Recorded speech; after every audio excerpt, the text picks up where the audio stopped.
Bonjour, chers amis. Donc, nous avons cette fois-ci comme thème de notre webinaire, on a le thème donc des métiers tels qu'ils nous arriveront demain, tels qu'ils seront demain, avec une inquiétude évidemment latente derrière tout ça, qui est celle donc de la robotisation, de l'arrivée de l'intelligence artificielle. Alors, c'est un tout petit peu, ce webinaire est un petit peu la convergence d'un certain nombre de choses qu'on a déjà présentées, mais qui pour certains, que certains n'ont pas pu voir. Donc, vous retrouverez peut-être quelques idées que l'on a déjà donc évoquées. Alors, donc c'est les métiers de demain. Donc, la première chose que je vais faire, si vous le voulez bien, donc je vais donc partager donc mon écran, hein, comme d'habitude. Voici. Nous y sommes. Voilà. Donc, normalement, ça devrait arriver relativement donc, rapidement. Bon, donc les métiers de demain, mais en filigrane derrière tout ça, c'est la question, si vous voulez, un petit peu l'inquiétude de savoir si on va être remplacé par des robots, qu'est-ce qui va se passer donc demain, et surtout, quels sont les métiers que l'on va pratiquer demain. Car c'est surtout ça qui m'intéresse, c'est de voir qu'après tout, il y a un changement profond dans on va dire, dans l'expression de ces métiers qui ont donc changé. Il y en a certains qui vont disparaître, d'autres qui vont apparaître. La balance sera donc favorable à la création d'emplois, bien sûr, mais il y en a d'autres qui vont disparaître. Et c'est un petit peu de tout ça dont on va parler. Et quelles sont les spécialités que l'on pourrait donc trouver donc, demain. Alors, le sommaire comme toujours, que l'on va suivre, hein, donc, pourquoi est-ce que finalement les métiers vont changer donc, demain et aujourd'hui, on en est déjà là, hein, parce que je crois que c'est une révolution planétaire. Il y a un certain nombre de facteurs structurants, parmi lesquels la virtualisation, les Covid, parce qu'on n'est pas sorti de l'auberge avec ce machin-là, et donc ils vont faire que l'emploi ne sera plus jamais le même que ce qu'il a été. C'est donc un monde qui change, une révolution planétaire, et donc ce que je vois, c'est que finalement, il y a une perception assez différente entre ce qu'on perçoit, donc, mettons, en Europe, et puis ce qui se fait en Amérique du Nord, donc entre autres au Canada. On n'a pas du tout la même approche, et j'allais presque dire, on n'a pas la même inquiétude. C'est quand même très… Ça veut bien dire ce que ça veut dire. On n'a pas la même inquiétude devant ça, et surtout, on n'a pas les mêmes contextes sociaux. Je dirais aussi, ce n'est pas non plus les mêmes contextes de protection sociale. Et donc, évidemment, pour des Français, par exemple, la disparition des CDI, donc ce qu'on appelle les CDI, c'est-à-dire les contrats à durée indéterminée, qui n'existent pas ailleurs, vous voyez, vous avez des formes très, très différentes. Évidemment, c'est quelque chose qui est quand même très mal perçu. Évidemment, il faut aussi se mettre à leur place. Bien. Donc, il y a un certain nombre, vous voyez, donc, non seulement de facteurs structurants, et puis ce monde qui change à une vitesse aujourd'hui qui est absolument phénoménale. Hein. Et donc, on va voir ce que sera finalement le prochain bureau. Comment est-ce que l'on va travailler? Et donc, moi, je suis convaincu que ça sera un mélange de virtuel, et donc de métavers, comme on dit aujourd'hui, et puis donc de réel.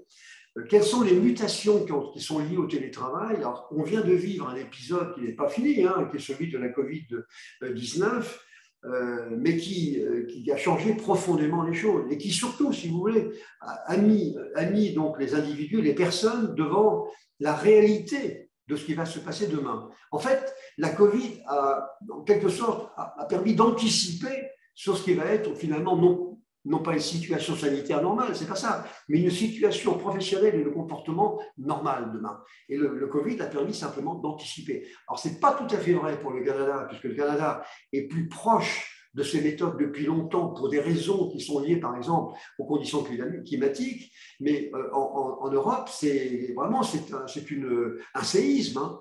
Le fait de rester travailler à la maison, ça a été ressenti d'une manière extrêmement difficile. Donc, vous voyez, les mutations liées au télétravail, qu'est-ce qui s'est passé? La collaboration donc moderne et puis ses travers, parce que moi je pense qu'on joue un peu à l'apprenti sorcier maintenant, donc une collaboration qui a aussi bien entendu ses inconvénients. On va évoquer donc l'intelligence artificielle et les emplois, et puis bien entendu la robotique, et puis on va essayer de regarder quelles sont les évolutions dans certains métiers, par exemple dans le domaine de la santé. Qu'est-ce qui va se passer dans le domaine de l'enseignement? Est-ce que le professeur va rester toujours un professeur demain? Je ne crois pas. Dans le métier de la banque, est-ce qu'on va continuer à avoir des agences bancaires avec des gens à qui on va s'adresser? Quels seront donc les métiers donc, de demain? Et puis aussi les métiers de l'informatique. Les métiers de l'informatique qui changent donc profondément. Et d'une manière générale, qu'est-ce qu'on peut imaginer comme nouveaux métiers liés un petit peu aux évolutions technologiques que l'on constate actuellement, hein? Alors, il faut toujours se rappeler qu'il va se créer, donc il se crée actuellement plus d'1 milliard d'emplois qui sont liés au numérique.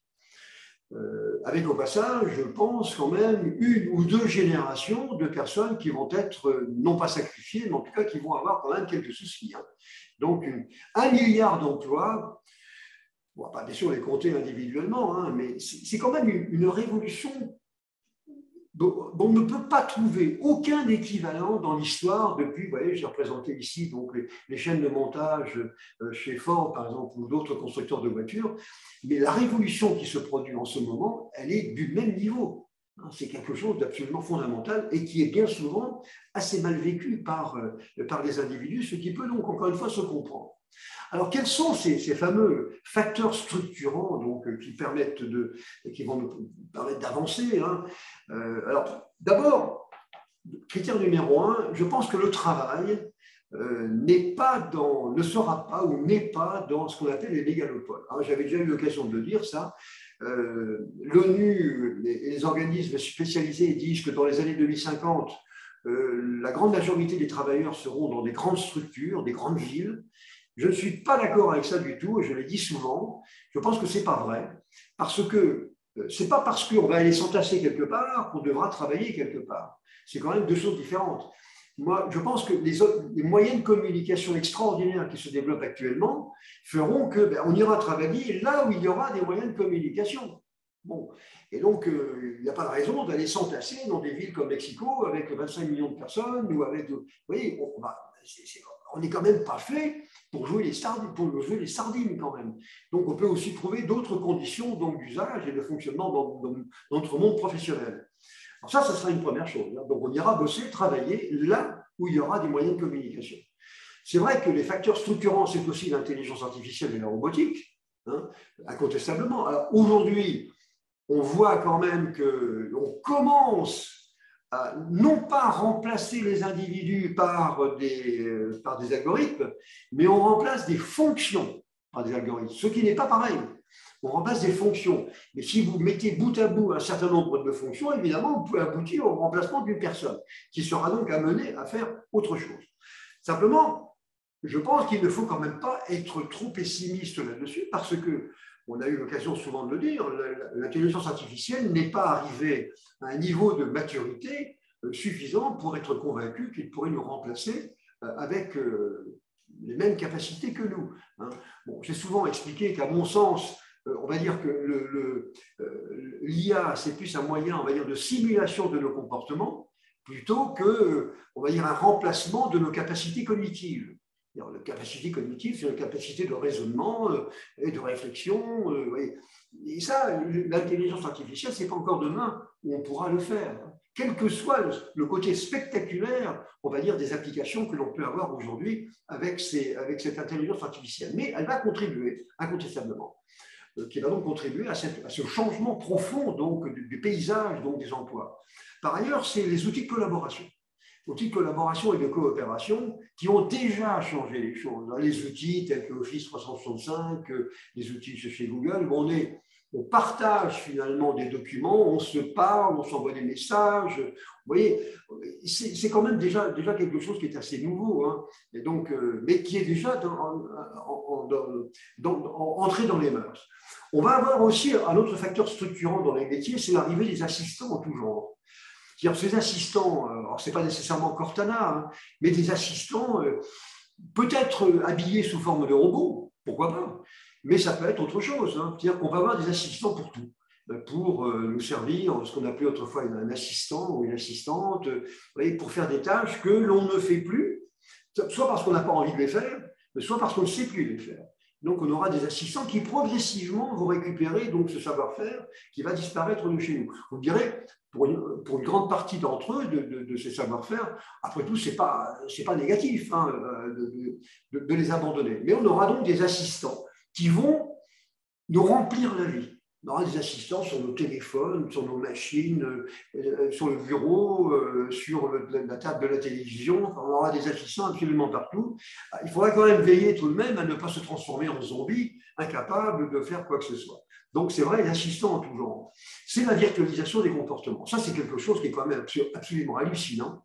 Donc, le fait que les gens, et surtout, vous savez, les nouvelles générations, les générations de jeunes qui sont très à l'aise avec ça et qui, je dirais, même préfèrent communiquer sous une forme virtuelle et seront donc très à l'aise dans ce qu'on va appeler les métaverses, hein, c'est-à-dire des espaces virtuels qui reconstruisent, on va dire, les environnements professionnels, par exemple, et ils sont très à l'aise avec ça.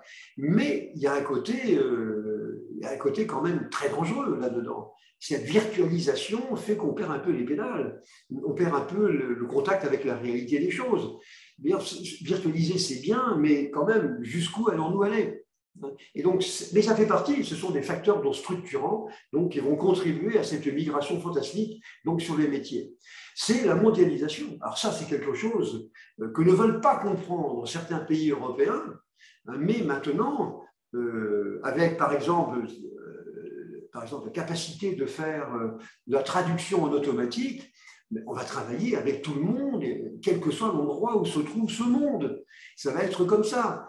Et donc, on n'est plus nécessairement, on n'est plus dans notre environnement fermé et qu'on ne pourra pas protéger. Contrairement à ce que croient beaucoup de politiques aujourd'hui, ce n'est pas vrai. La mondialisation, c'est un tsunami qui va tout embarquer, hein, tout emmener.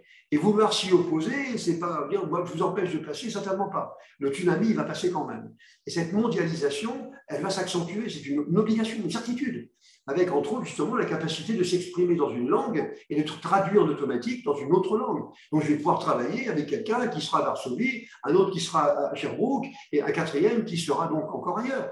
Et donc cette mondialisation, même si les politiques ne veulent pas en entendre parler, ils ne pourront pas l'empêcher. C'est la disparition, donc, effectivement, du blocage des langues. Et vous savez, moi, je suis français, donc maudit français, comme on dit chez mes amis québécois. Donc, je suis français, et donc, mon pays, enfin, disons, ma génération en particulier, n'était pas très à l'aise avec les langues. C'est quelque chose de l'anglais, un petit peu, vous voyez, vraiment, c'est vraiment une langue étrangère, là. Et donc, maintenant, ça va changer. Et donc, ça veut dire que dans les métiers, on aura donc des capacités commerciales qui vont être multipliées. Parce qu'on a des choses à vendre, mais on ne sait pas l'exprimer, on ne sait pas les présenter. Donc, avec des systèmes de traduction automatique qui deviennent absolument hallucinants aussi, hein, eh bien, ça va être un blocage de plus, en tout cas un facteur structurant donc, de plus. L'expertise, ça c'est quelque chose de très important parce que, contrairement à ce qu'on connaît maintenant, avec, on va dire, des généralistes dans certains métiers et puis des experts, on aura de plus en plus d'experts, mais très fins. Et en particulier, on parlera de ça avec l'enseignement, on aura donc des gens qui sont spécialistes de l'histoire, de l'arrivée de Jeanne Mans, ou vous voyez, donc, à Montréal, ou l'histoire du général de Gaulle en France, enfin, toutes sortes mais des spécialistes de ces choses-là. Les généralistes qui connaissent tout un peu moins bien seront plutôt, on va dire, des orienteurs vers ça. Et on fera intervenir, dans l'enseignement, hein, mais j'y reviendrai, hein, on fera intervenir donc des enseignants qui sont des spécialistes d'un domaine donné. En plus, ça donnera un peu de respiration aux présentations, donc ce ne sera pas une mauvaise chose. Donc on va vers un monde vraiment de spécialistes. Ça sera donc la disparition, hein, bien sûr, des contrats donc trop contraignants. Alors évidemment, je pense que les contextes sociaux vont se rapprocher. Et on peut dire malheureusement, hein, c'est probablement plutôt les contextes anglo-saxons qui vont l'emporter avec moins de protection, moins de garanties. Alors, on peut s'y opposer, on peut faire grève, on peut, je sais pas, on peut faire des tas de choses, mais c'est quand même là encore une tendance qui paraît assez claire, mais en tout cas dont il faut avoir conscience aujourd'hui. Et ce n'est pas la peine de dire ça ne se produira pas, parce que de toute façon, ça se produira avec ou sans nous. Bien. C'est donc l'indépendance également. L'indépendance, c'est le fait, ce qu'on appelle aussi la gig économie, c'est-à-dire le fait que de plus en plus de personnes en ont assez de vouloir travailler pour une grande structure qui ne comprennent pas toujours, c'est trop gros, trop petit, enfin, ils veulent être indépendants et se prendre en charge. dans le domaine de la programmation qu'on va évoquer aussi, eh bien, on dit que 70% à peu près donc, des développeurs seront des indépendants qui auront plusieurs employeurs.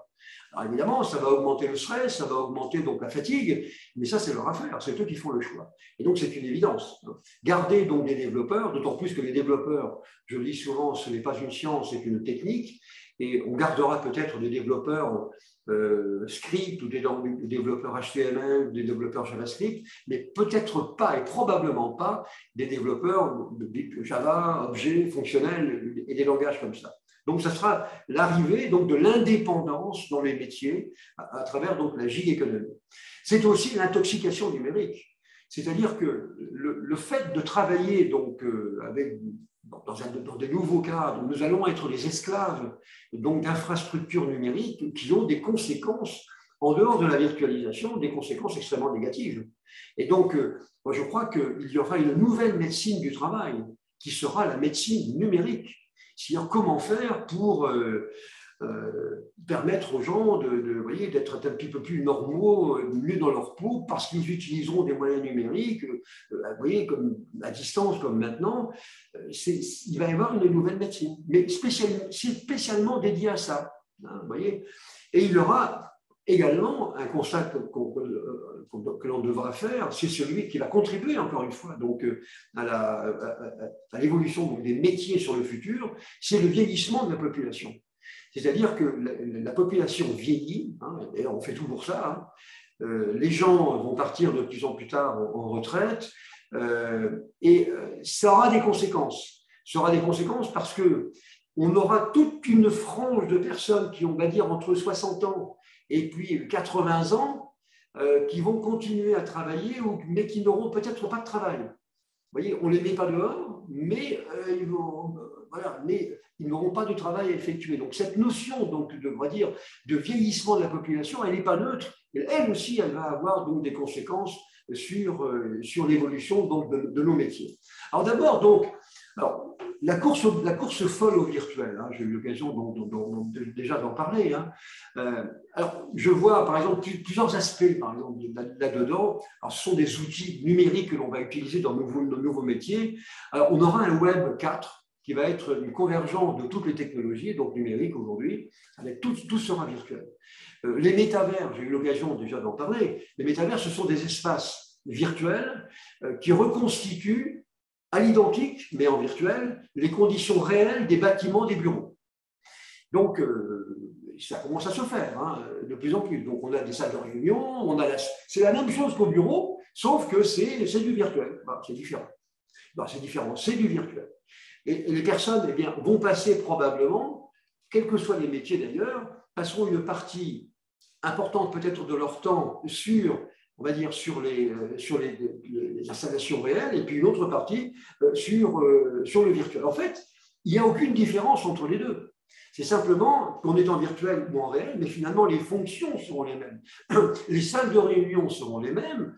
Bien entendu, elles seront donc schématisées, elles seront virtualisées, mais on aura les mêmes fonctions. Je dirais même, on aura plus d'avantages à travailler en virtuel parce que ce sera plus facile. Plus facile, on trouvera les choses plus facilement, on aura des moteurs de recherche, on pourra se déplacer plus rapidement, ça sera plus facile. Maintenant, imaginez quand même pour des générations de personnes qui sont déjà un tout petit peu âgées aujourd'hui, vous vous rendez compte du traumatisme que ça peut générer. Et puis, autre aspect virtuel dont on parle beaucoup maintenant, qui est celui donc, des NFT, donc ce qu'on appelle les actifs non fongibles. C'est-à-dire, vous voyez, je dis, il fait beau aujourd'hui. Il fait beau aujourd'hui. Bien. Je me filme en train de dire, il fait beau aujourd'hui.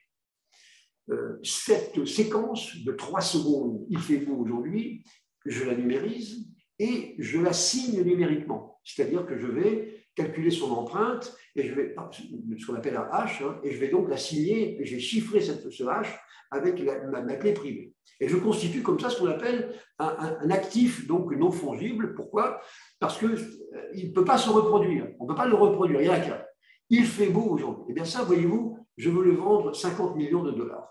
Voilà.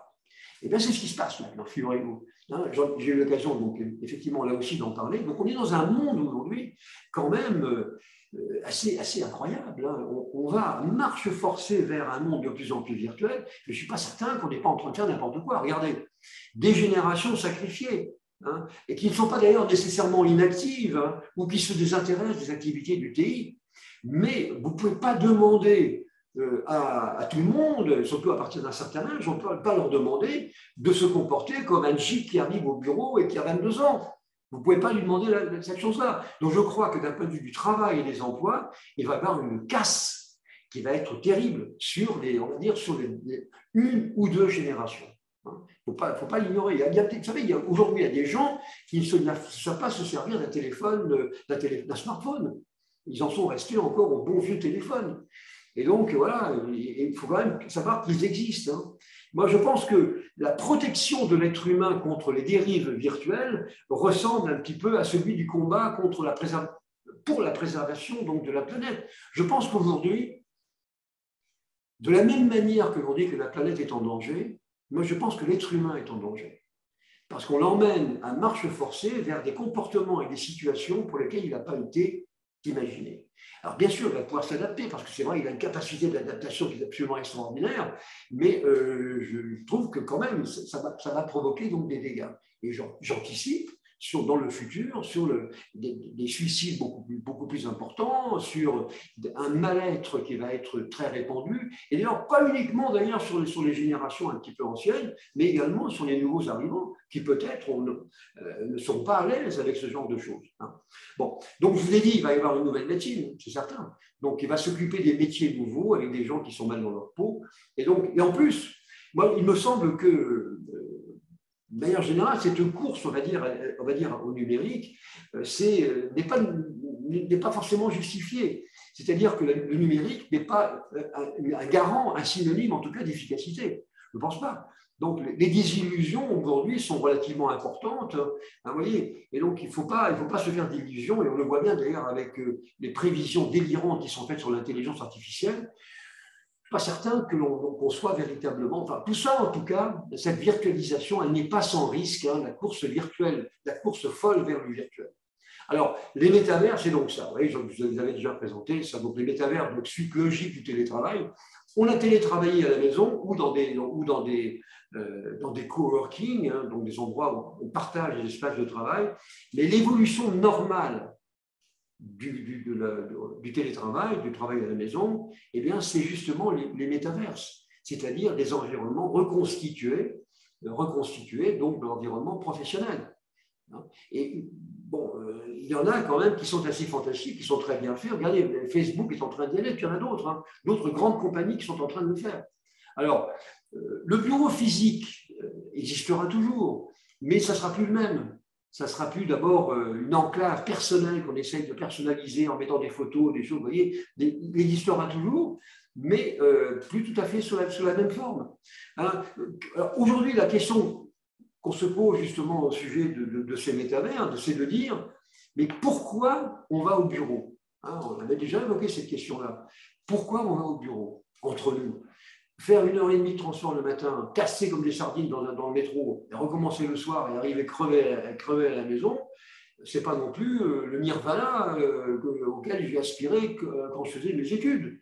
Donc, pourquoi est-ce que l'on va au bureau, hein, dans la majorité des cas, donc, en tout cas très souvent, on peut faire la même chose ailleurs en regardant les vaches. Vous voyez, il n'y a pas de raison.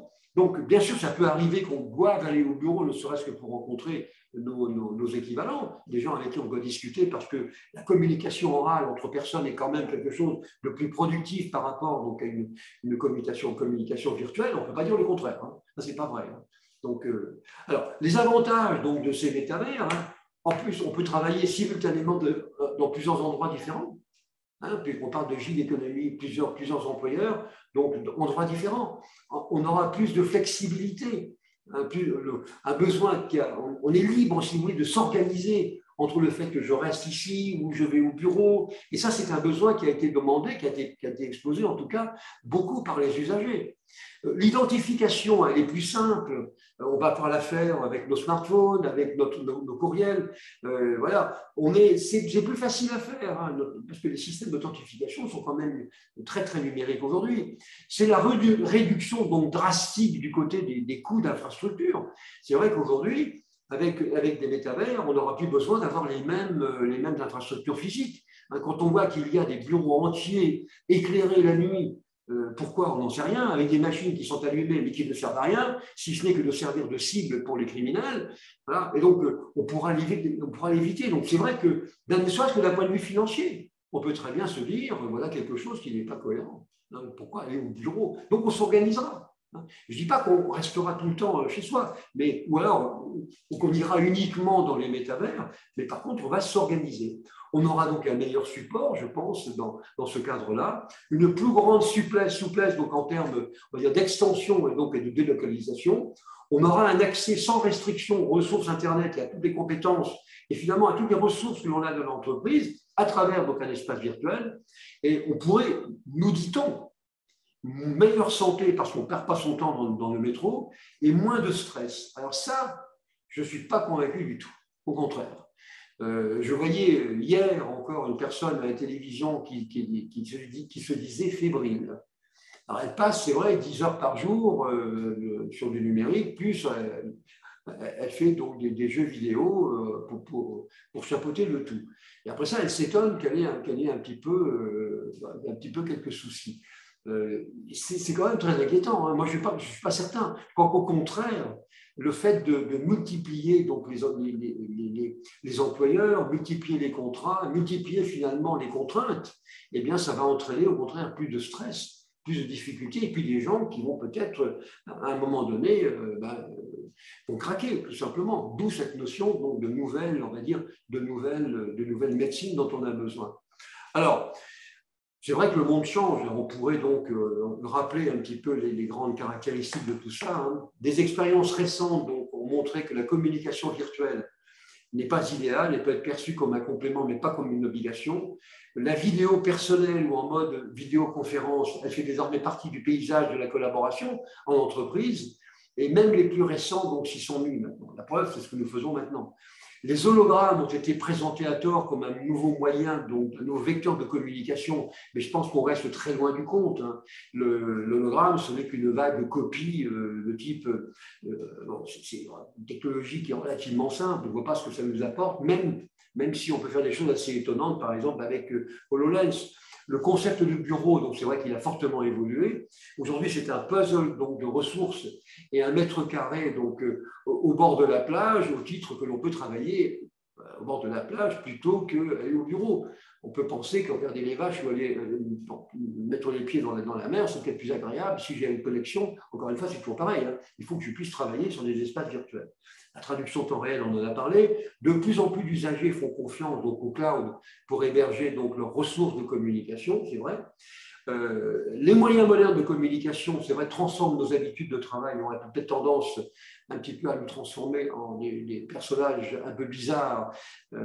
Et certaines, en tout cas, certaines de ces habitudes maintenant ne sont pas très recommandables. Et aujourd'hui, les communications synchrones, donc immédiates et temps réel, ont pris le contrôle donc, sur les messageries donc, traditionnelles. Bon. Alors, d'abord, un point, moi, je veux insister sur un point ou deux qui me paraissent vraiment fondamentaux. Hein. D'abord, c'est sur la traduction. On va reprendre quelques aspects ici pour nous amener donc à l'évolution donc des métiers maintenant et à indiquer quels seront les métiers, quels seront donc les nouveaux métiers en particulier. Alors, cette traduction automatique, je vous assure, ça pour moi, c'est un séisme incroyable. Pour avoir vu, je me souviens un jour, ça se passait à Hong Kong. Hong Kong, c'est quand même la porte, c'était la porte de la Chine. Hein. Où je voyais dans une table à côté de moi, dans un restaurant, il y avait un Français et il y avait apparemment quelqu'un du cru, enfin quelqu'un de Hong Kong. Et j'écoutais ce qu'ils disaient. Et alors, ils essayaient de parler en anglais, enfin le Français essayait de parler en anglais. Mais comme il ne parlait pas l'anglais, il parlait très mal, donc je voyais cette incompréhension qu'il y avait entre les deux. Ils ne pouvaient pas se parler. Alors, le français proposait quelques mots, mais ce n'était pas une conversation. C'était simplement, on est là ensemble, il faut meubler les blancs. Vous voyez, c'était un peu ça. Mais c'était complètement ridicule.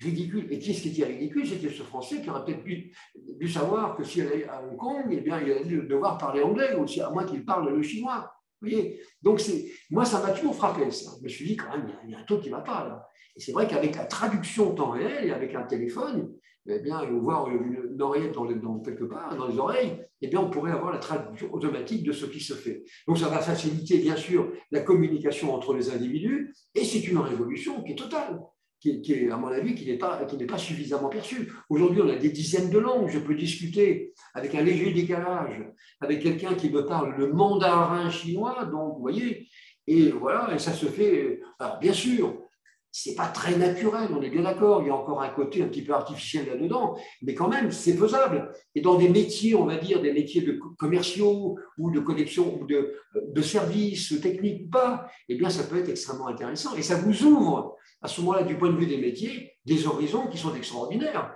Donc, cette fameuse, je pense qu'on n'a pas compris encore maintenant quel est l'intérêt, enfin surtout la portée qu'auront donc les traductions automatiques. Alors, il y a des dizaines de langues donc, qui sont traduites maintenant et qui ont une caractéristique. C'est que globalement, si on regarde bien, ça remet en cause l'hégémonie de l'anglais. Alors, je sais bien qu'au Canada, tout le monde parle anglais, mais ce n'est pas le cas en France. Hein. Donc, l'anglais devient, bien sûr, c'est toujours un petit peu la langue pivot, ça ne changera pas, mais c'est plus aussi vital de parler anglais qu'avant. Hein, parce qu'on va pouvoir parler autrement avec d'autres langues sans que l'on soit donc taxé de ringard et de survivant du quaternaire glaciaire. Hein. Et donc tout ça, la traduction, elle est vraiment nécessaire aujourd'hui dans le commerce moderne. Hein, la notion de langue est quelque chose qui est en train non pas de disparaître. Sachant que, attention, la traduction que l'on peut faire n'est pas nécessairement une traduction extraordinaire du point de vue de la syntaxe et de la grammaire, mais à la limite, on s'en moque. Hein, si je présente un produit que je veux vendre à un étranger, eh bien, il suffira qu'il me comprenne, ça suffira. Je ne suis pas obligé de respecter le complément d'objet direct d'une manière parfaite. Hein, vous voyez, je peux faire les choses quand même d'une façon relativement approchée sans qu'on puisse me le reprocher. Moi, je trouve vraiment que c'est l'une des grandes révolutions, à mon avis, des années qui viennent de passer, et ça va donc changer profondément, effectivement, les métiers dans le futur.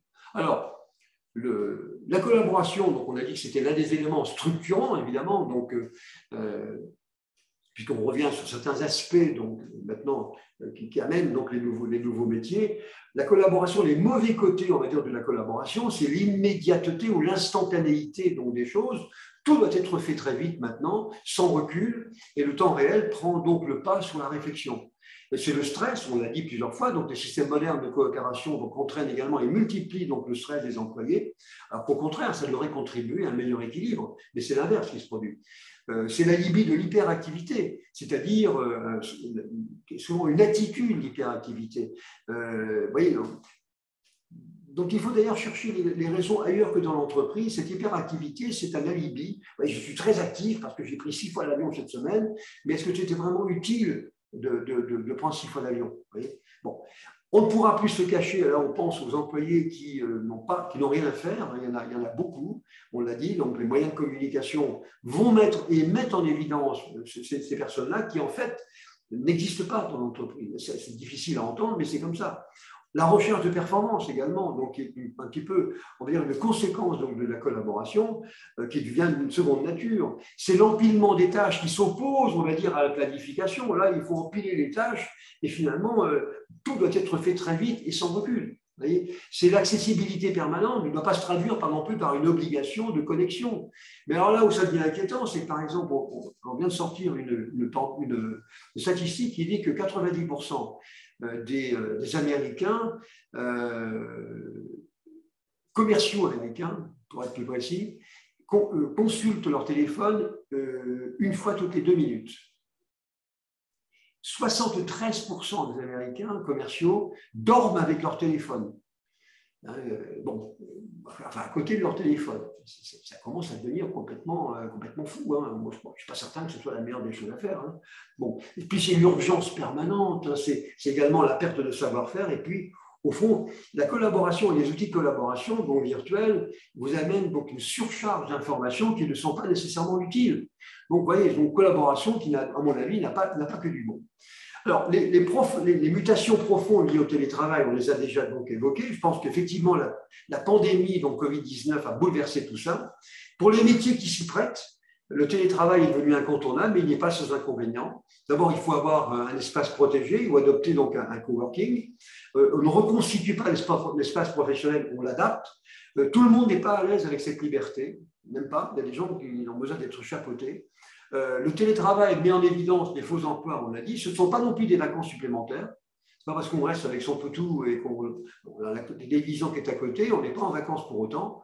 Et il faut adapter le droit du travail et le management et se fonder sur des tâches à effectuer à tout temps plutôt que sur le temps passé, c'est ce que l'on a dit. Et quoi qu'en pense, donc, quoi qu'ils en pensent, les êtres humains ne sont pas faits pour fonctionner, encore une fois, en virtuel. Alors, les entreprises, en fonction de ça, s'organisent, moins de bureaux. Et donc, on va accorder des subventions dans certains endroits, certains pays, pour faciliter le travail à distance, avec pour pallier au coût de communication, à la sécurité qu'il va falloir mettre en place à travers des VPN. Et je vous l'ai dit, ce sont des générations donc sacrifiées, mais j'en dis pas plus, parce que c'est pour ça, c'est des choses que l'on a donc déjà. Donc, on aura un nouveau bureau. Nouveau bureau, nouveau métier égale nouveau bureau. Donc, il y aura dualité, hein, on l'avait donc introduit à quelques instants, une partie donc physique et une partie virtuelle. Alors, ça ressemble un petit peu à des jeux donc, vidéo hyper réalistes, mais toute l'entreprise est donc modélisée. Et je reconnais que c'est quand même extraordinaire. Franchement, c'est extraordinaire. J'ai vu des réalisations quand même qui sont époustouflantes, où on voit vraiment l'entreprise. Enfin, c'est l'entreprise, hein. On a presque envie d'y aller. Hein. C'est quand même assez fou, hein. Avec plein d'outils qui ont été intégrés là-dedans, avec des moyens d'interaction, de recherche de documents, de traduction automatique, tout y est. Les bureaux métavers sont plus performants, encore une fois, que le monde réel, parce qu'ils prennent en charge beaucoup de problèmes, l'authentification, le transfert et le partage des fichiers, des problèmes de workflow, par exemple, de sécurité, donc périmétrique et applicative. Donc, c'est une grosse infrastructure, hein, avec une interface qui ressemble un petit peu à un jeu vidéo, mais derrière, c'est quand même une grosse mécanique. Hein. On est représenté par un avatar. Alors ça, on peut en parler longuement, mais on l'a déjà évoqué que les jeunes adorent ça et ils préfèrent donc se faire représenter par un avatar de Brad Pitt ou de quelqu'un d'autre. Vous voyez, donc on n'apparaît plus réellement parce que l'on est, et on apparaît parce que l'on voudrait être. Et je pense que les nouveaux métiers, les métiers donc de demain sont un petit peu marqués par ça. Et la circulation intramuros dans ces espaces virtuels, elle est très sophistiquée. On peut se déplacer avec des moyens classiques, on peut cheminer tranquillement dans des couloirs, mais aussi on peut se faire téléporter d'un point à l'autre, et là c'est une réalité. Ce n'est pas la téléportation qui nous est présentée en nous disant qu'on va faire exactement comme dans Star Trek, c'est pas ça. Là on le fait réellement, on le fait d'une manière virtuelle, mais réellement, si je puis dire. Hein. Donc voilà, on a toutes sortes d'outils, et finalement, c'est pratique, c'est très pratique. Donc on comprendrait très bien que les usagers se disent, moi j'ai passé, mettons, 80% de mon temps chez moi, et puis le reste du temps, j'irai sur le virtuel. Je pourrais rencontrer d'ailleurs mes collègues, hein, certains qui apparaissent par eux-mêmes, et d'autres qui vont se faire représenter par des avatars. Bon. Alors, forte présence des robots. C'est vrai que ça joue beaucoup aussi sur l'évolution donc, des métiers. Alors, je pense que les restructurations, en tout cas, les restructurations donc, des robots n'ont pas été anticipées donc, comme il aurait fallu le faire. Et ça a créé, ça a été perçu comme ça, en tout cas comme un sentiment, on va dire, d'envahissement. Et ça ne se justifie pas pourtant. Hein. En 30 ans, 400 millions d'emplois ont été transférés à la robotique, mais l'IA donc, vont en créer donc, à peu près 1 milliard. Ce sont des changements de fonction, comme je vous l'ai dit, qui ont été mal perçus et surtout mal préparés, mal introduits, mal présentés. Le paysage social donc, est profondément modifié. D'après les chiffres de l'OCDE, donc, la population professionnelle, 58% des employés donc, ont plus de 65 ans, alors qu'il n'était que 18%. Ça, c'est le vieillissement donc, que j'évoquais tout à l'heure en 1970. Globalement, un employé sur 7 hors du TI est autonome et un employé sur 9 occupe un emploi temporaire. Depuis 2020, plus de 30% des jobs ont été automatisés, enfin, au moins ceux qui s'y prêtaient. À la fin du siècle, 80 à 90% des jobs auront été donc complètement bouleversés. Alors, encore une fois, ce n'est pas l'individu en tant que tel donc, qui est remplacé, mais la fonction qu'il occupe. Hein. L'algorithme, on aurait pu l'évoquer, a l'avantage, bien sûr, de ne pas être ni raciste, ni xénophobe, ni antisémite, ni homophobe, ni de supporter une équipe de football locale. Oui, donc lui, il est complètement indépendant avec tout ça. Il n'est pas non plus sujet à des variations d'humeur. Et donc, les algorithmes de l'intelligence artificielle qui sont parfois présentés sous forme de robots sont le plus souvent des assistants, c'est vrai, mais qui sont quand même assez indépendants de certaines déviations qu'ont les individus, les personnes. Donc voilà. Alors, quand on parle de cobots, je présente un petit peu les choses de manière à environner donc, ces nouveaux métiers, les cobots, ce sont des robots qui cohabitent avec des êtres humains dans les usines pour les aider donc, à transporter par exemple des objets lourds, c'est ce qui est fait chez Amazon, pour déplacer donc, des produits et les emballer, pour les protéger. Pour protéger des produits donc dangereux. Et on va dire, une collaboration entre un robot et une personne humaine. On appellera ça donc des cobots. Bien. Du point de vue donc, des emplois par rapport, alors ça on l'avait également indiqué, mais je le rappelle, 6 domaines professionnels donc, sur 10 verront 30% de leurs activités impactées par l'automatisation et l'intelligence artificielle d'ici 2030, ce qui, ramené aux 2,6 milliards de travailleurs de la planète, représente 780 millions de jobs, on va dire sur une hypothèse haute, ou 390 millions, donc avec une hypothèse basse. En gros, entre 400 et 800 millions donc, de jobs qui vont être concernés par l'automatisation. Il va se créer au moins autant de jobs, mais ce ne sont pas les mêmes, ce n'est pas même plus que ça. D'après Harvard, qui indique que 60% des jobs de la planète comportent déjà au moins 30% de tâches qui pourraient être automatisées et qui probablement vont passer par des assistants, pas nécessairement une robotisation, mais par des assistants. On dira que si vous regardez bien votre activité quotidienne, vous vous dites, eh bien, si vous regardez bien d'une manière précise, hein, vous vous direz, eh bien, ça et ça, ça et ça, je pourrais le remplacer par une fonction que j'implémenterai dans un assistant. Et vous verrez qu'il vous restera au bout du compte peut-être 70% de tâches qui nécessitent votre intelligence pour les exécuter, les autres étant plutôt de bas de gamme, qui ne vous méritent pas quelque part d'une certaine manière. Hein. C'est ça un petit peu l'idée. Hein. Et donc, 60% donc, des jobs de la planète qui ont au moins 30% de tâches qui pourraient être automatisées, mais que 5% de ces tâches ont déjà été automatisées. Donc, l'IA et puis les emplois. Alors, impact sur les métiers. Alors maintenant, on va plutôt regarder, puisqu'il nous reste à peu près 20 minutes. Alors, quelques évolutions que j'ai eu l'occasion d'ailleurs d'insister déjà. J'ai pris quelques exemples. J'ai pris l'exemple de la médecine. Alors, médecine, pourquoi? Parce que il y a des différences fondamentales entre l'usage de la médecine en Amérique du Nord, en Angleterre, hein, dans les pays anglo-saxons, disons de manière générale, encore que le Québec n'est pas anglo-saxon, et par rapport à un pays comme la France. Là, on a un changement vraiment de métier qui est absolument extraordinaire, qui est en train d'arriver.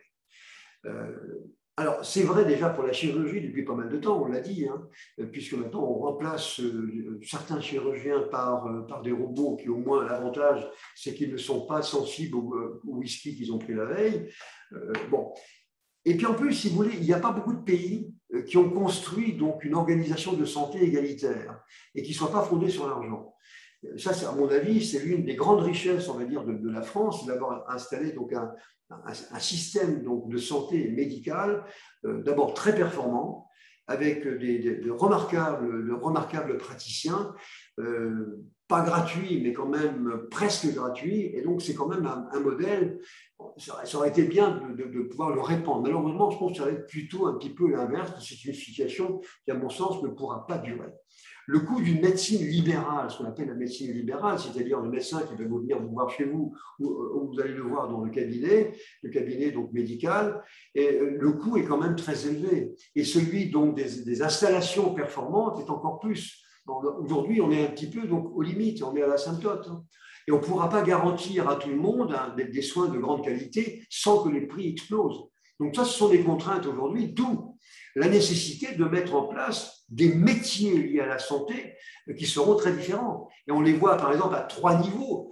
Il pourrait y avoir d'abord des autoprescriptions qui pourraient être faites par les malades eux-mêmes, par les patients eux-mêmes, qui disent, voilà, ils remplissent un formulaire, j'ai mal au ventre, j'ai mal au crâne, j'ai ceci, bon, remplissent une sorte de formulaire qu'ils vont soumettre à une espèce de hub, on peut appeler ça un hub, hein, un hub de diagnostic qui va donc prendre en compte ce formulaire et orienter ensuite, en fonction de ce qu'il va pouvoir en déduire, à un premier niveau, vers des spécialistes qui pourront s'exprimer en mandarin s'ils le veulent, puisqu'on va pouvoir les comprendre après, puisqu'on aura une traduction donc automatique.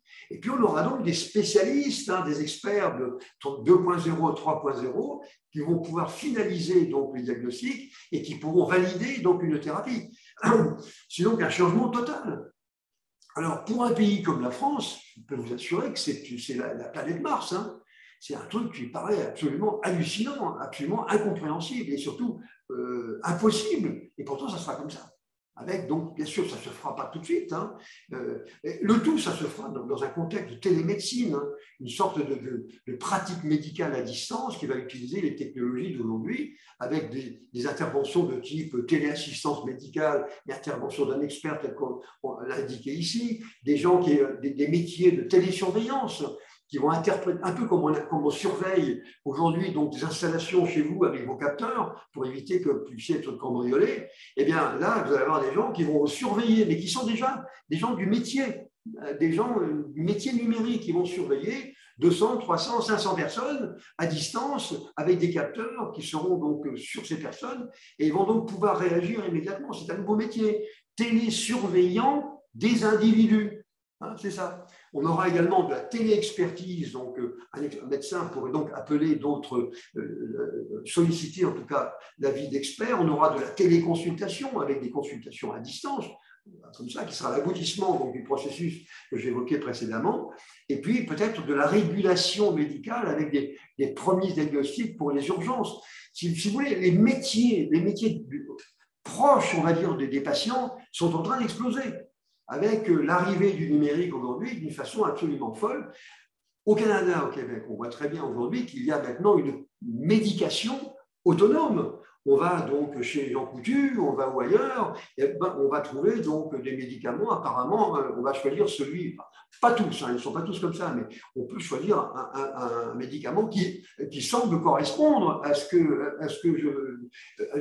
je ressens. D'ailleurs, à ce sujet-là, moi, un jour, je suis arrivé donc, à Montréal avec, j'avais un pris froid dans l'avion, et donc j'avais une voix qui était légèrement altérée. Je suis allé chez Jean Coutu, justement, et donc j'ai cherché un médicament, j'en ai trouvé un. J'aurais dû faire attention parce qu'il y avait une tête de mort dessus, donc j'aurais peut-être dû un petit peu réfléchir avant. Donc j'ai pris ce truc-là, et pendant 8 jours, je n'ai pas pu prononcer une parole. C'est bien simple. Ça, c'est un petit peu les limites, évidemment, de l'automédication, qui est quelque chose qui est pratiqué, qui est bien connu donc, en Amérique du Nord, mais qui n'est pas le cas, donc pas le cas en Europe. Hein. Alors, ça, c'est pour les médecins, mais on peut aussi imaginer donc, l'évolution des métiers dans le monde de l'enseignement. Hein.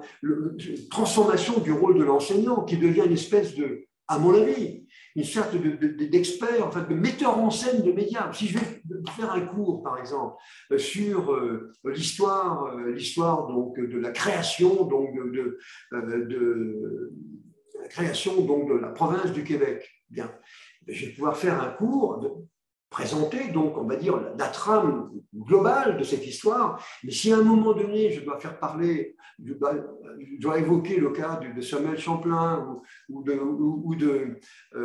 d'autres grands personnages qui ont permis donc d'aboutir à cette magnifique province qu'est le Québec, bien, je passerai peut-être la parole à quelqu'un qui lui est un spécialiste. Je vais devenir une espèce presque de metteur en scène. Vous voyez, je ferai intervenir des gens et ça permettra, je vous le disais tout à l'heure, ça permettra peut-être de respirer un petit peu et de donner plus de vie, de dynamisme à les présentations. Donc le professeur de demain sera très différent, c'est une certitude. Hein. Et donc on va voir également des modifications fondamentales dans la façon donc, de présenter les choses, avec le mode distant, hein, donc, qui va appeler évidemment des nouvelles technologies donc, de formation, parce qu'il va falloir essayer donc de simuler la réactivité donc, des personnes, parce qu'on ne peut pas remplacer ce fameux lien presque chimique et extraordinaire qu'il y a entre un enseignant et puis un apprenant. Donc il va falloir reconstituer tout ça, mais ce sera une nouvelle manière de pratiquer ce métier magnifique qui est celui de l'enseignement. Et on parle maintenant d'EdTech, c'est-à-dire la mise en ligne de services d'éducation qui sont très innovants et qui sont bien souvent proposés par des indépendants avec des cours sur Internet, l'usage de certaines technologies appliquées au monde de l'enseignement. Bon, on va faire des MOOC, on va utiliser bien sûr l'intelligence artificielle et on va voir arriver des nouveaux métiers avec donc des intervenants à distance sur des expertises bien particulières, on vient de le dire, des certifications et des réductions donc, de l'importance des diplômes. Ça, c'est une évidence, hein, c'est déjà le cas donc, en Amérique du Nord, c'est moins le cas ici en France. Et on va avoir des professeurs freelance, des professeurs qui vont intervenir à la demande, soit à distance, soit en présentiel. Vous voyez, donc c'est un métier qui change profondément. On va avoir toutes sortes de personnages nouveaux qui vont graviter là-dedans. Ça veut dire que le numérique, qui est quelque chose de tout à fait contestable dans le monde de l'enseignement, eh bien, va trouver probablement des ressources avec des nouvelles fonctions, des nouveaux métiers, justement pour essayer un petit peu de pallier les problèmes que pose le numérique. Alors, maintenant, vous direz, il y aura toujours ce qu'on appellera les fous de la révolution éducative, ce qu'on appelle en France les réformateurs, ceux qui, sont complètement malades, hein, ils veulent tout rendre, et qui ont réussi en l'espace de 30 ans à ce que les enfants ne sachent plus qu'à faire une division et ils ne savent même plus ce que c'est que la conjugaison, la grammaire encore, mais le point virgule ou la virgule, ils se demandent ce que c'est, si ce n'est pas des trucs un peu comme des émotifs, hein, vous voyez, donc ils ne savent même plus ce que c'est. Donc bravo les réformateurs, donc on va essayer quand même d'éviter ces gens-là pour ne pas trop transformer quand même ce monde de l'enseignement qui est quand même important, extrêmement important. Donc plein de nouveaux métiers qui vont arriver là-dedans, donc au niveau de l'enseignement. La banque. Aujourd'hui, la banque, c'est des comportements qui sont complètement à part. Vous allez avoir, donc, maintenant vous avez des banques virtuelles partout, on utilise des monnaies cryptographiques, on a des fintechs, c'est-à-dire des services qui ne sont pas assurés par les banques, mais qui sont assurés sur Internet, par des indépendants. Les fameux actifs fongibles, les NFT qu'on évoquait au début, fongibles et non fongibles. On a une finance décentralisée avec les mécanismes de défi. On retrouve là encore donc, les métaverses avec les mondes virtuels, les langages, les outils, les contrats intelligents à travers donc, des langages dédiés tels que Solidity et Ethereum. La banque de demain, c'est plus la même. La banque de demain, les métiers, ça sera quoi? Ça sera des gens qui sont au siège et qui vont travailler sur les infrastructures physiques et réelles. Il y aura beaucoup moins, probablement divisé par 2, par 3, voire plus que ça, on aura beaucoup moins d'agences. D'ailleurs, c'est déjà le cas maintenant, hein. Il y a déjà beaucoup moins d'agences. Et par contre, on aura des correspondants beaucoup plus experts dans leur domaine. C'est-à-dire qu'à un moment donné, j'ai besoin d'avoir une information, je vais me connecter et donc j'aurai donc des experts qui vont pouvoir me répondre, et cette fois-ci à distance, avec le risque toujours que cet expert n'est pas véritablement un expert et c'est un escroc, avec les fameuses histoires de deepfakes. Si les criminels arrivent à générer des réponses en temps réel à une question que je veux poser, mais à partir d'un faux expert, là je suis mort, voilà. Parce que je suis incapable de démontrer que j'ai affaire justement à une personne qui n'est pas celle qu'elle prétend être. Dans le monde de la banque, il semble évident qu'il y a pratiquement la moitié des postes qu'il faudra revoir, parce que ça ne correspond plus à la réalité et aux besoins. On n'a plus besoin de la même manière avec les banques virtuelles aujourd'hui, on n'a plus besoin de ça. Or, les banques, d'ailleurs, ce qu'il faut dire également, c'est que beaucoup d'usagers disent aujourd'hui, mais à quoi elle sert la banque? Après tout, elle est là pour me prêter mon argent. Elle me prête à moi mon argent. Bon, ce n'est pas tout à fait vrai, hein, mais en fait, c'est un petit peu ce qui est ressenti. Et donc, la transformation que subit la banque à travers, mettons, les mécanismes de monnaie cryptographique ou de blockchain, hein, les changements profonds qui vont donc accompagner les métiers nouveaux dans ce domaine, eh bien, sont appréciés par les usagers qui considèrent que depuis 1120, où a été créée la première banque à Venise, eh bien, on n'a fait que nous exploiter. Bien sûr que ce n'est pas vrai, mais c'est quand même rentré, on va dire, dans la pensée des usagers. Donc la banque, ça sera complètement différent, avec des personnes, voilà. Et on l'a vu d'ailleurs au moment de la Covid, quand on a eu des besoins, le télétravail a fait une explosion. On a donc eu affaire à des gens qui étaient dans leur salon, mais j'étais quand même dans la banque. Bon, la distribution. Quels sont les nouveaux métiers? Qu'est-ce qui va se passer? D'abord, je pense, la distribution, on va voir disparaître les caisses, non pas les caisses, mais les caissières. Alors, par exemple, Amazon Go, que l'on voit donc ici sur l'une de ces illustrations, Amazon Go, il n'y a plus de caisse du tout là. Il n'y a pas de caissière et pas de caisse. Et on a l'impression qu'on ne paye plus, sauf que l'on paye quand même à travers notre smartphone dans lequel il y a une application et je repars avec des produits, mais automatiquement, je suis facturé. Mais ça veut dire qu'il va y avoir disparition de tout un pan de services que sont ceux assurés par les caissières. Alors, d'une certaine manière, c'est assez logique. Aujourd'hui, il n'y a plus de personne qui va mettre de l'eau dans les machines à vapeur, dans les locomotives à vapeur, parce qu'elles sont électriques. Donc maintenant, avec l'évolution constatée sur, on va dire, sur la distribution, c'est évident que ça ne sera plus comme ça. Alors, les personnes interrogées, donc des grandes marques, disent qu'on va transformer les caissières en assistantes de vente. Et effectivement, ça peut être très utile, surtout pour des béotiens comme moi. Voilà, donc, j'y connais rien, on va donc m'aider. Effectivement, mais je ne pense pas qu'on puisse utiliser tout le monde comme ça. Donc, il y aura quand même une casse. Par ailleurs, dans la distribution, on voit le développement absolument faramineux des drives. C'est complètement fou. Les gens qui me disaient hier, jamais j'irai acheter donc, une denrée comestible là-dessus, eh bien, ils le font maintenant. Parce qu'ils n'ont aucune envie d'aller passer leur temps à faire la queue sur la seule file d'attente de la grande surface, du grand magasin, pour lesquels il y a trop de monde. Vous voyez, et donc, ça se développe. Donc, on va avoir des métiers maintenant qui apparaissent pour réorganiser les espaces de vente et pour aider, si vous voulez. Tout ça, avec l'aide d'assistants d'intelligence artificielle, on va être beaucoup plus orienté vers le confort de l'usager plutôt que l'acte de vente proprement dit, qui lui va être plutôt donc, automatique. Et donc, bien sûr, avec une transformation radicale donc, des moyens de paiement, et puis les livraisons, voilà encore des métiers nouveaux qui apparaissent avec les drones. Hein, et on aura des spécialistes, des gens qui vont avoir 10 drones et qui vont mettre à la distribution de votre grande surface, justement, pour aller les livrer des clients. Voilà, ça va être comme ça. Donc, des nouveaux métiers liés à la distribution. Alors, pour l'informatique, voilà quels sont les métiers que je crois pérennes, en tout cas ceux qu'il faudrait absolument mettre en œuvre. Hein. Puisqu'on va terminer avec ça, et puis quelques métiers numériques maintenant. Alors, je pense qu'il y a d'abord les architectes applicatifs. Il y a les ingénieurs de production, le product owner pour les développements donc, en mode agile, hein, avec Scrum, donc product owners qui sont donc des responsables de projet. Il y a ce qu'on appelle les curators, c'est-à-dire des gens qui vont chercher sur Internet, par exemple, des informations qu'ils mettent à la disposition de leurs collègues parce que ça peut les aider. C'est un métier maintenant. L'administration de parc, extrêmement important, et particulièrement pour les mobiles, très important. On va avoir le Chief Data Officer. Étant donné que les entreprises sont en train de se restructurer autour, on va dire autour de leurs données, eh bien, on a quelqu'un qui est responsable de ça et en même temps qui va être responsable de l'informatique. Donc, c'est le CDO, hein, responsable, donc Chief Data Officer, qui n'est pas un technicien, ce n'est pas un informaticien, c'est quelqu'un qui est utilisateur.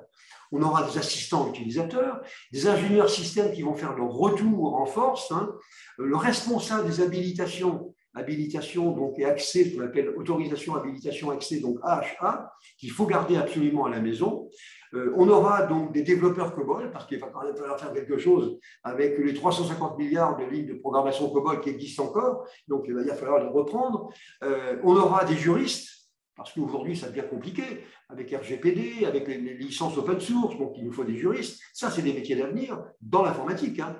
Ce sont des ergonomes applicatifs, donc des gens qui vont réfléchir à la manière on va dire, de circuler, on va dire, dans une application. Hein, ce n'est pas du graphisme, hein, c'est vraiment de l'ergonomie d'usage.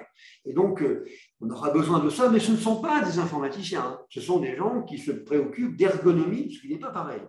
On aura donc des responsables de sécurité, donc CISO et RSSI, hein, des responsables de dématérialisation, avec l'explosion extraordinaire des processus dématérialisés qui font que grâce au smart contract et au langage de codification, on va dire, de ces contrats de gré à gré, eh bien, on aura besoin de spécialistes de la dématérialisation, qui aujourd'hui n'est pas très développée, mais qui va se développer beaucoup. On aura donc besoin de spécialistes de la modélisation. Pourquoi? Mais parce que si les ressources de calcul et de traitement et de stockage vont sur le cloud, d'accord, mais nous, on va quand même garder les préoccupations de nos clients, par exemple. Et donc, on sera intéressé non plus par des bases de données, par exemple, mais on sera concerné par des modèles, ce qu'on appelle des modèles, mettons, entité-relation, avec les clients, les articles, les factures, etc. On ne parlera pas de bases de données, donc il faut des gens qui soient compétents en matière de modélisation. On aura donc des pilotes de drones, hein, j'en suis certain, voilà un métier qu'on va voir arriver dans l'informatique, dans l'IT, hein, un pilote de drone qui aura besoin d'avoir une double connaissance, hein, d'une part la connaissance de la réglementation aérienne et deuxièmement savoir ce que c'est véritablement qu'un avion. Parce qu'on ne peut pas piloter un drone si vous ne savez pas ce que c'est qu'un cap magnétique, un cap géographique, ce que c'est qu'un QNH, un Fox Echo. Vous voyez, toutes ces choses-là, il faut les connaître. Et donc, ça ne sera pas forcément très évident, mais c'est une fonction qui paraît très intéressante, qui est très utile pour beaucoup d'entreprises. On aura également donc, les juristes, on l'a dit, et puis des hackers éthiques, c'est-à-dire des gens qui sont des criminels honnêtes. Bon, si c'est compatible, hein, le mot. Hein. C'est-à-dire des gens qui vont reproduire les mêmes fonctionnements utilisés par les vrais criminels, mais pour essayer de se mieux protéger l'entreprise. Donc, ça sera comme ça, et ça va être encore un métier. Donc, vous voyez, il y a quand même un certain nombre de métiers qui existent aujourd'hui dans l'informatique, même si les ressources vont aller, c'est vrai, fortement donc, dans le nuage ou le cloud, comme on dit. Et enfin, pour finir, je vous ai mis ici, alors juste pour terminer, un certain nombre de métiers nouveaux que je vois arriver, après tout, pourquoi pas. Hein. Alors, on y croit ou pas, hein, mais donc, je vous ai dit tout à l'heure, le médecin numérique, ça me paraît quelque chose de vraiment fondamental, ou le chirurgien numérique, comme il n'y a plus assez donc, de chirurgiens, l'avenir va être aux praticiens distants, c'est-à-dire qu'ils vont utiliser des robots, hein, tel que Da Vinci, par exemple, qui est un excellent robot, qui est très connu, mais il est basé, lui, à Hong Kong. Et par contre, le malade, il est à Trois-Rivières.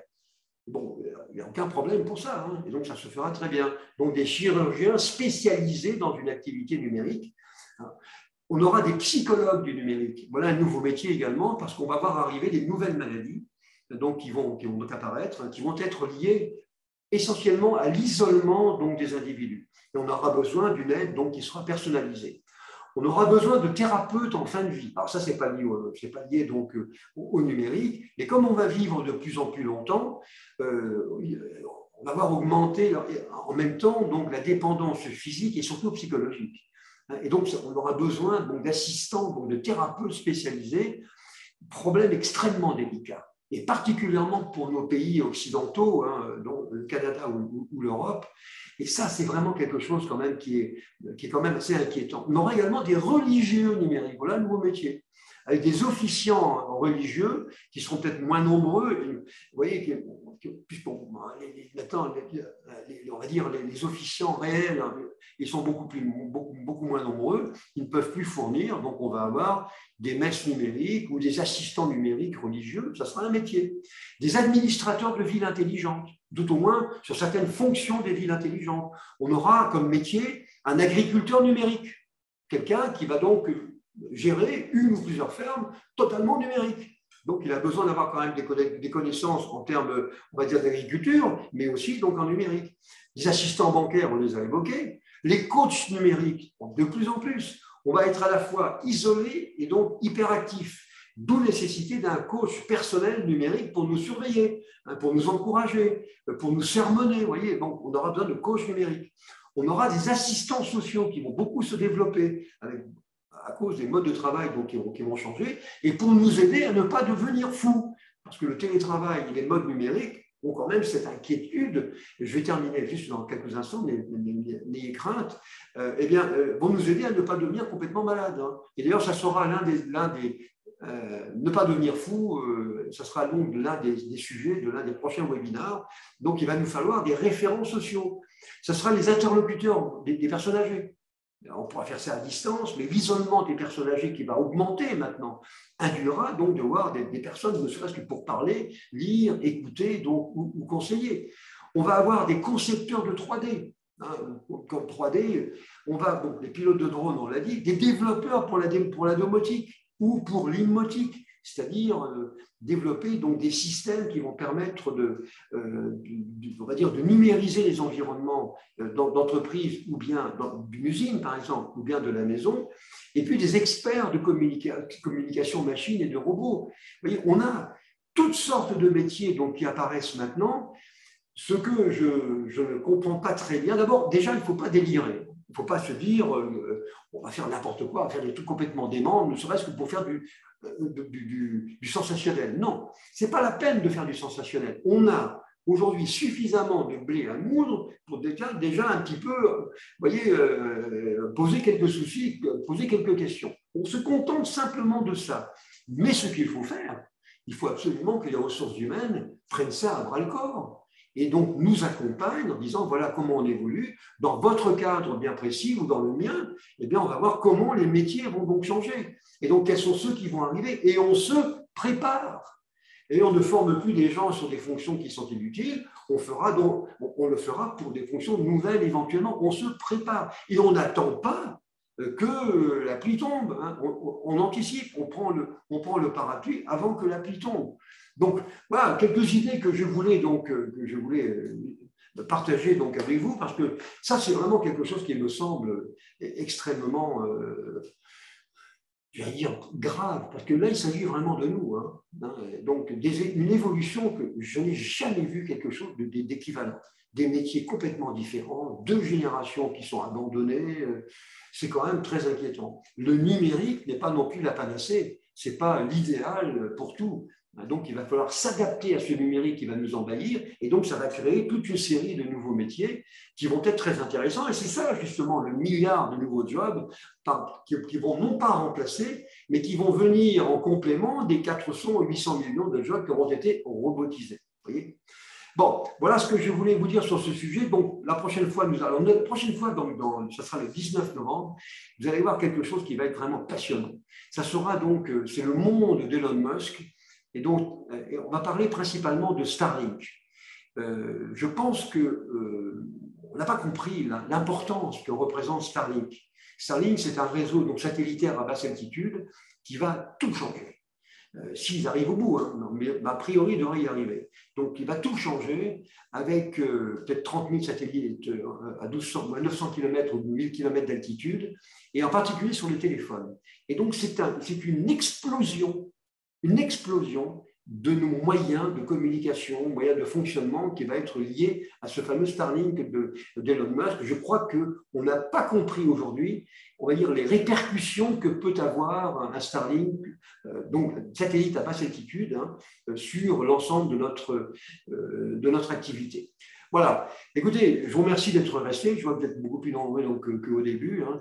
Cette présentation sera donc disponible demain sur notre site, comme d'habitude. Et donc, je n'ai plus qu'à vous remercier de votre attention en espérant donc, de ne pas vous avoir fait peur, mais je pense que la peur n'élimine pas donc, le danger. Il faut donc affronter ça. Il faut l'affronter, il ne faut pas hésiter. Hein. Alors, attendez, il y a Tudor Antoi qui dit sont où les spécialistes IA? Ah oui, alors là, vous avez raison. Hein. Il y a quand même des spécialistes IA tout de même. Hein. Mais vous avez raison, c'est un petit peu à l'heure aujourd'hui. Hein, ce sont des spécialistes IA, c'est plutôt des mathématiciens, des gens qui sont des. Voilà, c'est pas vraiment. On n'en a pas vraiment énormément, en tout cas dans ce monde-là. Mais il y en aura. Il y en aura demain, peut-être dans l'usage de l'intelligence artificielle. Par exemple, j'aurais besoin aujourd'hui de savoir ce que je peux faire en machine learning dans le cadre de mon métier. Donc, je peux être un spécialiste d'utilisation du machine learning. Pareil pour le deep learning, hein, la même chose. Donc, voilà. Bon, écoutez, merci infiniment donc, pour votre attention. Écoutez, je vais vous souhaiter bon courage pour la suite. Hein, et donc, j'espère vous retrouver donc, très prochainement pour une nouvelle aventure, si vous le voulez bien. À bientôt.